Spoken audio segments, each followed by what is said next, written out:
Well, good morning, North Tarrant Church, and happy 5th birthday to North Tarrant. You know, it seems like just yesterday we were sitting in our living room, watching North Point online. We were having, in one bedroom over there, we had our Wamba Land. In another bedroom, we had Upstreet, and North Tarrant Church, the adults met in our living room, and we ate a killer breakfast, and we had so much fun. And then September 11th, 2016, we moved from the intimate living room setting into Betty Perot Elementary School. And I guess, as you could say from there, the rest is history. You know, it's been a remarkable 5 years that have been filled with smiles of kids, with marriage restoration, with small groups, with baptisms, with student camps, as well as it's been filled with some crazy moments. I mean, you think about sitting in a 100-degree parking lot at the YMCA so that we can meet together. You think about the opportunity to go to a movie theater and turn the movies into North Tarrant Church. But through it all, you have been there. You have championed the mission, and you have helped us create environments to inspire people to follow after Jesus. North Tarrant, I want to say thank you so much. And you know, this crazy dream, it began with a tweet. Several years back, 6.5 years ago to be exact, I remember sitting in my living room, scrolling through Twitter, and I found this tweet. A tweet that really put wind into the sails of us creating North Tarrant Church. Hey, thank you so much for being a part of this crazy journey. And we look forward to so many more years of what is to come as we lean in and work to inspire you and inspire everybody around to follow after Jesus. Hey, thank you. And let's let the party begin.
So here's something that we've all said in some form or fashion at some point in all of our lives. I am so glad he showed up in my life when he did.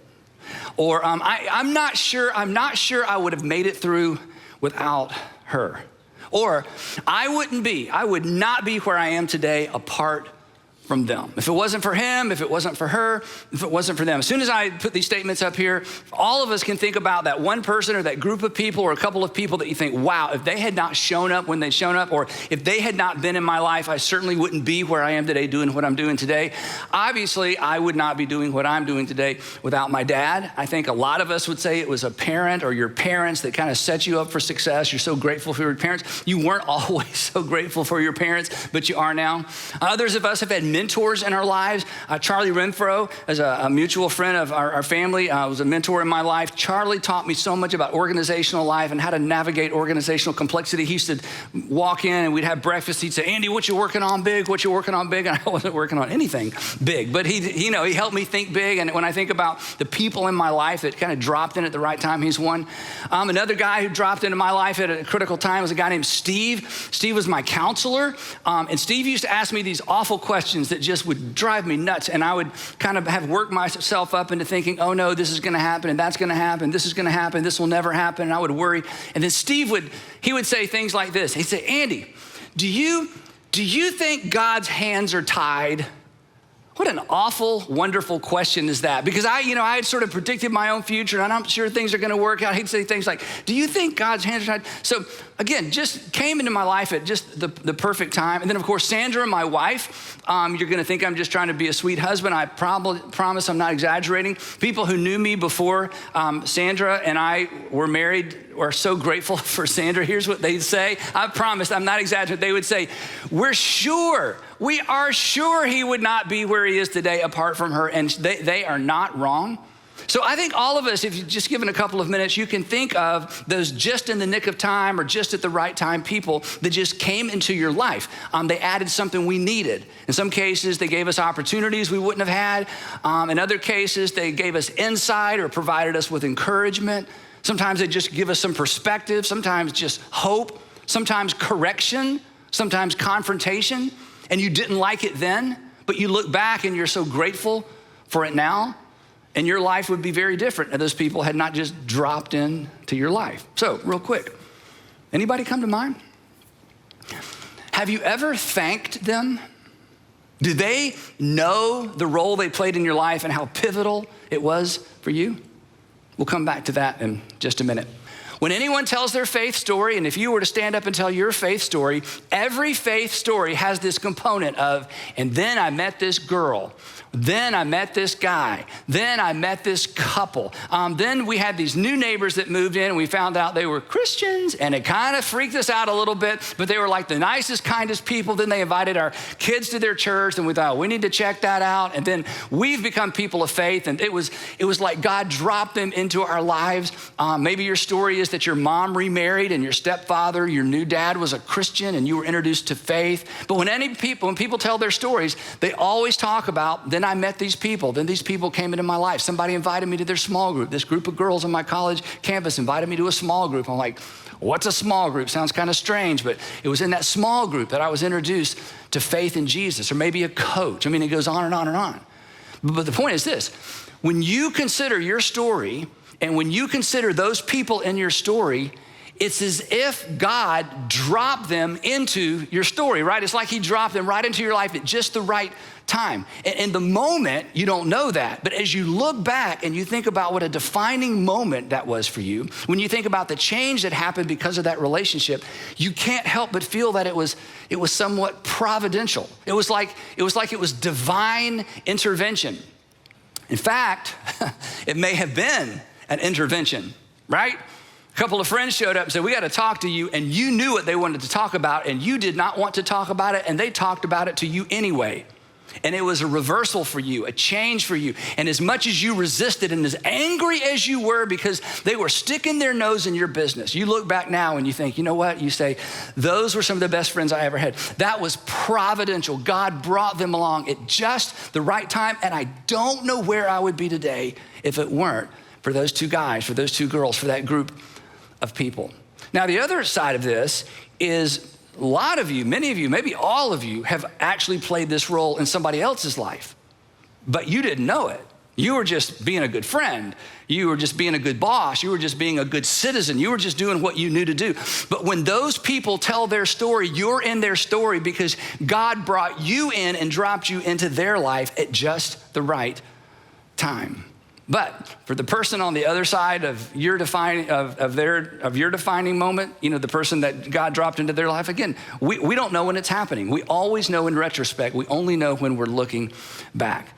Now, defining moments, you know what a defining moment is? It's that moment you look back and think, wow, it defined me for good or bad. Defining moments always involve other people. They always involve some sort of relationship. Again, either good or bad. I'm so glad I met them, or I wish I had never met them, right? So we shouldn't be surprised. We shouldn't be surprised that one of the things that God uses consistently to grow up and blow up our faith are relationships. Because this is actually how Christianity began. Do you know how Christianity began? It began like this, that God sent his son into the world as one of us to interact with us, to change us. That's the gospel. That the whole Christian story began that the Word, God, was made flesh. He became one of us, showed up on planet Earth, and began intersecting with the lives of people. And anybody whose life intersected with Jesus, it was a defining moment. It was clearly providential because Jesus had been sent from God. And then those people began to intersect with other people's lives. And again, those were defining moments, providential relationships as well. I want to tell you about one real quick. It's kind of one of my favorite little Jesus narratives that doesn't get a lot of attention. Jesus comes to a young guy named Philip, and he says, Philip, I want you to follow me. And he had invited Peter, Andrew, James, and John. He says, Philip, I want you to follow me. And Philip, instead of just saying, okay, I'll follow you, Philip says, okay, but I need you to wait here for just a minute. And Philip goes and he gets his buddy Nathaniel. And he says, Nathaniel, you're not gonna believe this. We have met the Messiah. And Nathaniel's like, sure you have. Sure you have. I mean, we've been waiting for the Messiah for hundreds of years. You haven't met the Messiah. Besides, who is this Messiah? And Philip's like, no, it's Jesus of Nazareth. And Nathaniel's like, no, the Messiah doesn't come from Nazareth. In fact, nothing good comes from Nazareth. Nazareth, can anything good come from there? So he disses Jesus' hometown. I mean, Nathaniel is just not interested. At which point, Philip, if he were like most of us, would be like, okay, you just stay here and have your little itty bitty insignificant life. I'm gonna go follow Jesus. We're gonna change the world. My name's gonna be in the Bible. Your name's gonna be nowhere, okay? So that would have been the logical thing to do. I'm gonna follow Jesus. I gave you a chance, okay? For the rest of your life, you're gonna look back on this deal. You should have bought Google stock and you should have followed Jesus, okay? But you missed it, okay? So anyway, instead of that, Philip's not gonna give up. You know what he does? This is so powerful. Philip says, okay, look, Nathaniel, I don't know about the Nazareth thing. I don't know about where the Messiah is supposed to come from, but I'm just telling you, look, come and see. This is the greatest invitation. I can't answer your questions. I can't explain it. Just come and see. And Nathaniel meets Jesus and recognizes who Jesus is. And Nathaniel thanks Philip for the rest of his life because he had a ringside seat. Nathaniel got a ringside seat to what God was doing in the world to bring about the salvation of the world. And he would have missed it if it hadn't been for Philip. And Philip almost allowed him to miss it, but he just wouldn't give up. And don't you know, I mean, every time Jesus did something amazing, that Nathaniel would turn to Philip and say, I'm so glad you invited me. I'm so glad you invited me. I almost missed it. Now, that little piece of narrative reminds me of something that happened to me and to Sandra and to me that I want to tell you about. Many years ago, a couple moved from the Northeast to Alpharetta, right around here where we live. And their neighbor, Nick, realized they weren't church people, they weren't faith people, and didn't seem to be interested. So Nick decided to invite them to his church. He didn't attend one of our churches. He had attended a church in their community. So he invited them to church. Tim, the husband, was like, I don't know. Carla was a little more open, but Nick just stayed on top of it. So he finally got them to attend their church. They went, and then they went to a couple of special events. Tim, the husband's like, I really don't want to do the church thing. And Carla was trying to be polite to the neighbor. So after 4 or 5 or 6 visits to their church, Tim and Carla said, Nick, thank you, but no thank you. We appreciate it, and just no more of that. Well, if you're Nick, you're thinking, I get extra credit. I invited my neighbors to church, and they didn't want to go to church, but God, I've been persecuted for my faith and rejected, and, we'll forget this, right? You know what Nick did? This is amazing. Nick was so convinced that Tim and Carla needed faith in their life. He said, okay, well, I want to take you to a different church. And Nick, and Tim's like, I don't want to go to any church, not even a different church, no church. Carla was like, okay, and Nick just stayed on time. And so Nick invited Carla to North Point Community Church. He brought her to the 9 o'clock service. Then on the way back to drop her off, had to explain what they had just experienced because this was really different than anything she'd experienced in church before. Drops her off, and then he went to his church. And the next Sunday, he did the same thing. And the next Sunday, this went on for so long. Their 2 kids said to their dad, Daddy, where does Mr. Nick and Mommy go every Sunday morning? This is kind of strange, true story. So eventually, Carla brought the kids, and Nick would just go to his own church afterwards. He wasn't trying to change churches. He just felt like this couple needs to be in church. His family needs to be in church. Carla brought the kids got involved and loved it. Finally, Tim, like whatever. So Tim began to come to North Point. And as Carla said to me, this is a quote when I called her this week to make sure I had all these facts straight. She said, and Andy, the rest is history. They got super involved. I met Tim on the baseball field. His oldest son and my oldest son, Andrew, have become lifelong friends. They're friends to this day, went to the same high school. We're in the same small group here. Tim joined a guest services team. They both just got super involved. They joined our small group. In fact, I heard this story in our community group when we were going around sharing stories. How did you get into church? What's your faith story? That's the story they told. They talked about Nick.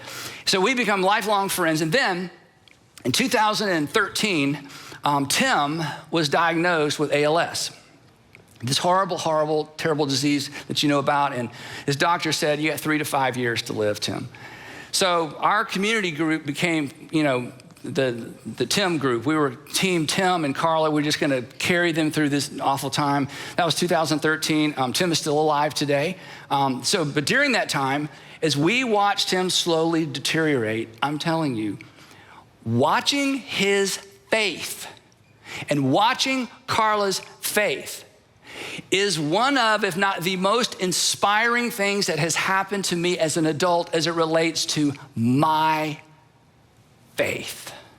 In fact, several years ago, our parts of our community group would go do the ALS walk or the walk to defeat ALS. So one year when I was there, I took this picture. I want to show you this picture I took with my phone.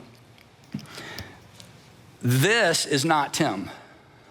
This is Tim. And I saw Tim coming. This is a buddy that was in his support group that has since passed away. Tim saw us. He's walking over. Then he saw his buddy, and he immediately, so emotional to me, went down on one knee and just took him in his arms. And Tim pastored his ALS support group. I think all of them have passed away. He is the lone survivor. He's like the survivor. He's like the granddaddy of the bunch. He's since lost his voice. I'll tell you more about that in just a minute. But watching his faith and watching his love for these men and women, but primarily men who are navigating this dreadful, dreadful disease, I'm telling you, and sitting in a small group. In fact, Tim, ALS generally starts low and goes high, or high and goes low. For Tim, it started high, so he early on began to lose his voice, and as it was more and more difficult to understand when Tim spoke, he said to me one time, he said, Andy, he said, I would like to lead our small group as much as possible until I can no longer lead it. That's Tim. Tim's on a guest services team. I told you about. Some of you know Tim. Tim kept trying to quit the guest services team because it was hard to understand. It was difficult for him to walk as time has gone by. I'm only laughing because he told the most hilarious stories. And the guest services team here wouldn't let him quit. Like, Tim, you're coming. You're going to show up. We're going to give you a vest. Finally, he couldn't walk and he couldn't talk, so they put him in a golf cart with a middle school girl. They said, you drive, she'll do the talking. And there are some of the things that happened that it would take too long for me to describe that are so funny because he has maintained his sense of humor in the midst of this dreadful, dreadful disease. But I'm just telling you, for the folks in our community group that have walked this walk with him, our faith is bigger and our faith is richer and our faith is more gritty and real worldly, watching them maintain their faith in God through these difficult, difficult times. That's the power of providential relationship. But again, we couldn't have chosen that. You don't choose a providential relationship. In fact, you can't create a providential relationship. If you created it, it wouldn't be providential, right? But here's the thing. We should all, and we can all be proactive in getting into relationships with people whose faith informed their decisions and whose faith informed their responses to the difficulties of life. This is the part we can do, because being in proximity, as we're going to see in just a few minutes, is one of the things we can do to ensure that our faith grows because of who we're doing life with. Now, the author of Hebrews weighs in on this. Hebrews is a book in the New Testament. It's not actually a book. It's like a long, complicated sermon. We just call it a book because it's part of the New Testament. We don't know who wrote Hebrews. You probably know that. It's probably a man.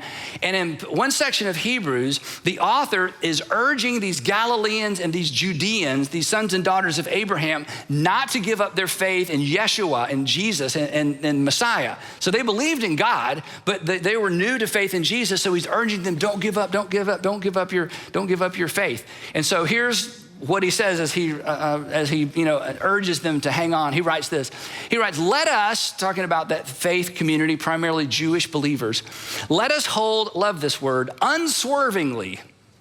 We've all driven swervingly. This is unswervingly. Let us hold unswervingly. That is a straight, direct line to the hope we profess. For he who promised, and here's our word, is faithful. He's like, you can't let go of your faith in God. If you let go of your faith in God, where are you going to place your hope? Because God has done something right here among us. This was written in the first century. There are still eyewitnesses of the resurrection. He's like, you can't let go of your faith, because he who has promised is faithful. But they were going through very difficult times. So consequently, he's like, hey, don't give up. And then he says this, in order to facilitate us holding on unswervingly, he says this, and let us consider, that is, let us think about it, contemplate, let us focus on, let us consider how we may, and here it is, spur one another on. He's like, if your faith is going to remain rock solid, if you're going to maintain your faith, you're going to need some other people, and some other people are going to need you. He says, I want you to give some thought to how you can spur other people on in their faith. And then this is the great part. But not just faith that's here. He says, toward love and good deeds. In other words, he's saying, I want you to help each other live out your faith in the real world. Why? Because when our faith intersects with God's faithfulness on the back end, our faith gets bigger. So he's like, I want you to spur one another on. I want you to get in each other's face. I want to make sure you're still getting together. And I want you to hang on to faith. And I want you to hang on to faith in such a way that it shows up in the real world. And then he says this. In fact, what he says next is the verse of scripture that I'm sure over 100 people texted me, voicemailed me, emailed me during 2020. Not giving up meeting together. In fact, some of you emailed me this verse. Andy, we're supposed to not give up meeting together, which is always curious to me, and I was not rude to anyone, but here's what I thought. Do you really think we've abandoned giving up together? Do you know how many chairs we own? We own more chairs in all of our Atlanta area churches than any other organization I know about. We have not abandoned giving up together. We just took a pause. We just took a break. But anyway, lots of people sent me this verse, which is always curious to get verses from people like, oh, I've never seen that in my whole life. Okay, but anyway, those are what things I think, not the things I say, except to you. Okay, so let me read it again. Not giving up meeting together, as some are in the habit of doing, and here it is again, but encouraging one another. Now, here's the question. Why? This is huge. Why? Well, why, when it comes to our faith, and when it comes to our faithfulness, and when it comes to recognizing God's faithfulness to us, this is so important. When it comes to our faith, the grit and the reality of our faith, when it comes to our faithfulness, that is doing the things we feel nudged on the inside to do, and when it comes to experiencing God's faithfulness, proximity matters. Proximity matters. Proximity and relationship are faith builders. Now here's my observation, and this may be your story. In fact, what I'm about to say next may explain why you've lost faith or why you're losing faith. Here's my observation. That people drift from their community of faith. People drift from their community of faith before they drift away from faith. That people don't drift away from faith because they read a Richard Dawkins book or they heard something in a freshman class in school and it's like suddenly, boom, faith is gone. I mean, those things happen. I mean, there's an intellectual side to faith, no doubt about it. We talk about those things all the time here. But in terms of actual experience, people tend to drift away from their community of faith before they drift away from faith. And this is what the author of Hebrews is getting at, or let me just say it this way. People lose faith when they lose contact with people of faith. Now this is important. This doesn't make something true or not true. In other words, being with people doesn't make something true, and not being with people doesn't make it untrue. You're smart enough to know that. It has nothing to do with reality. It has to do with our faith. It has to do with our confidence in. And if you allow yourself, or I allow myself, to drift away from my community of faith, it's only a matter of time until I begin to lose faith. Because proximity when it comes to faith matters, because allowing God or watching God work in other people's lives is one of the things that bolsters our faith. We realize we're not an island. We realize we're not on our own. We realize we're not the only one. And all this points to why relationships are critical to growing, enduring faith. Put it this way, when we see, this is what happened to us with Tim and Carla, when we see God's faithfulness in somebody else's life, it's easier to trust him with ours.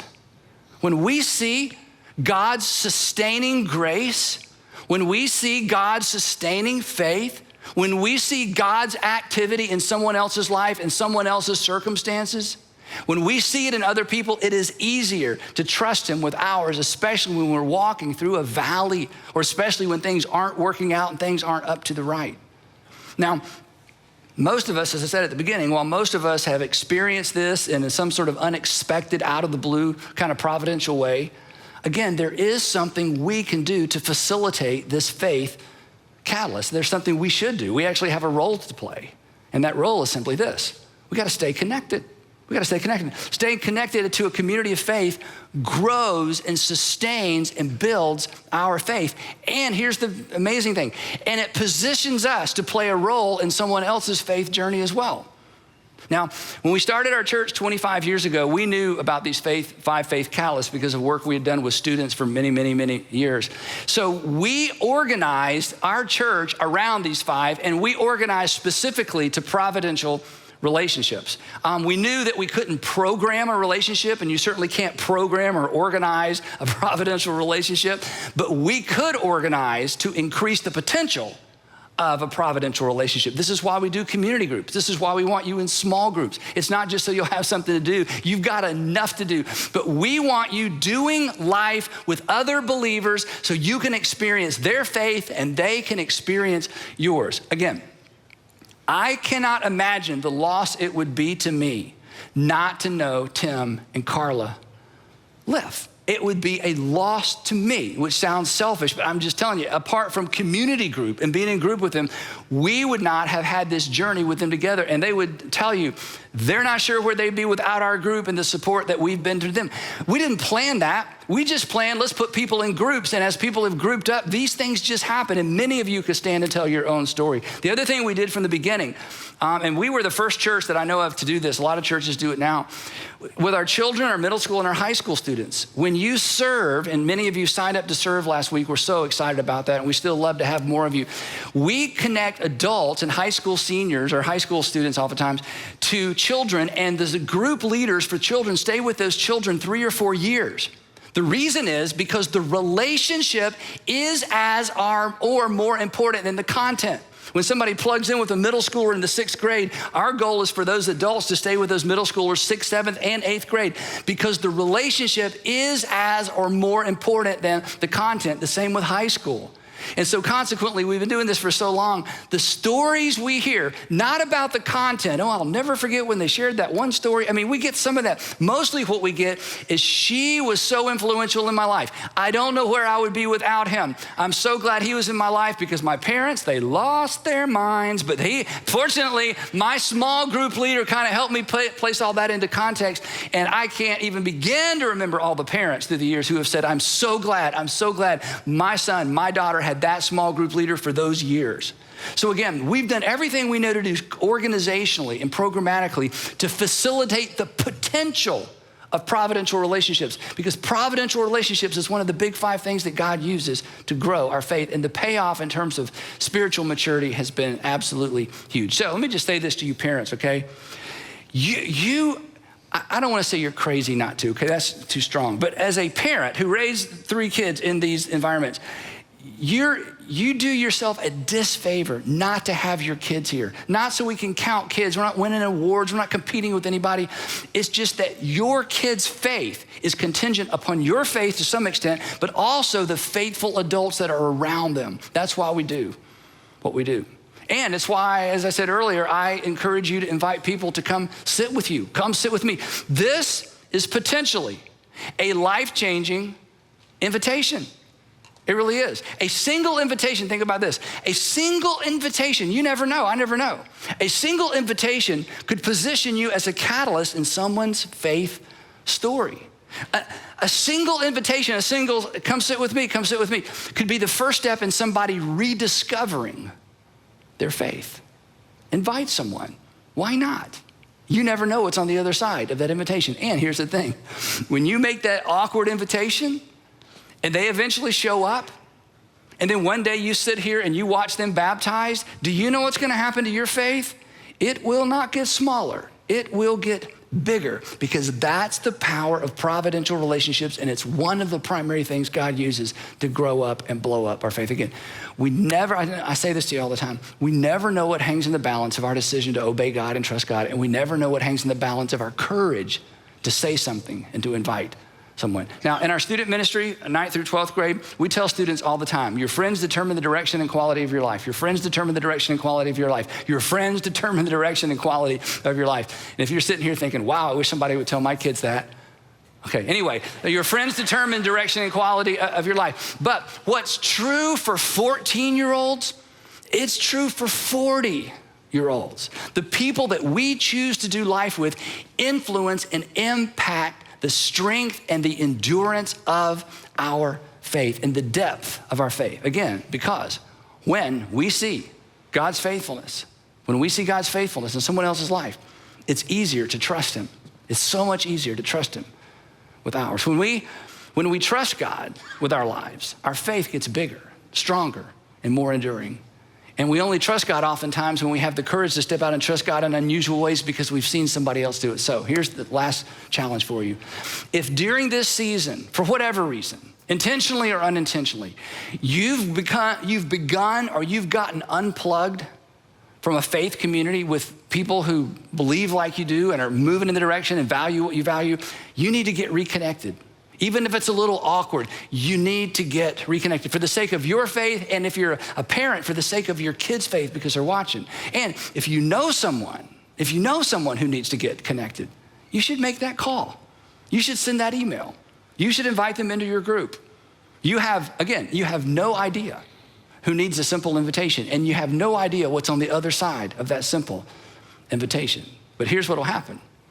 If you make the invitation, when they tell their faith story, they're going to talk about you.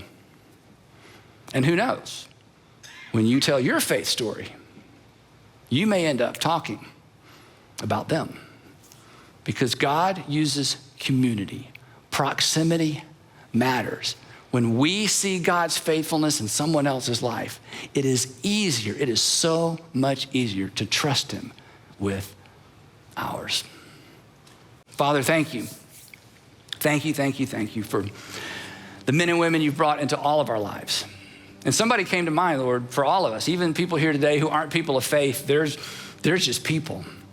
So I pray that this week we would take the time to thank them, because we have no idea what a big deal that might be. Father, thank you for sending Jesus to intersect personally with our lives.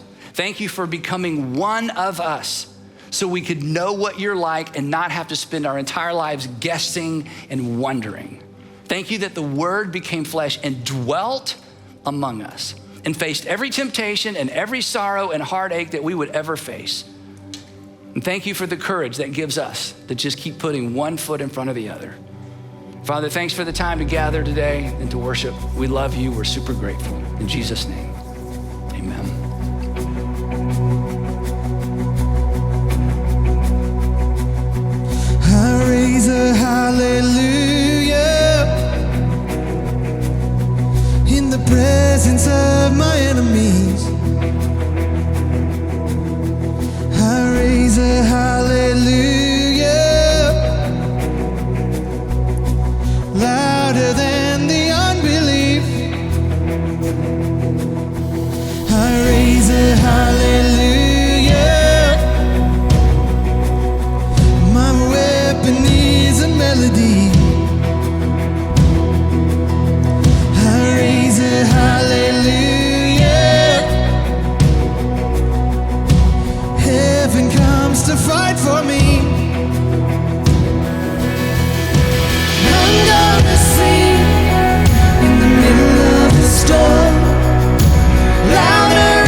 Sing a little louder.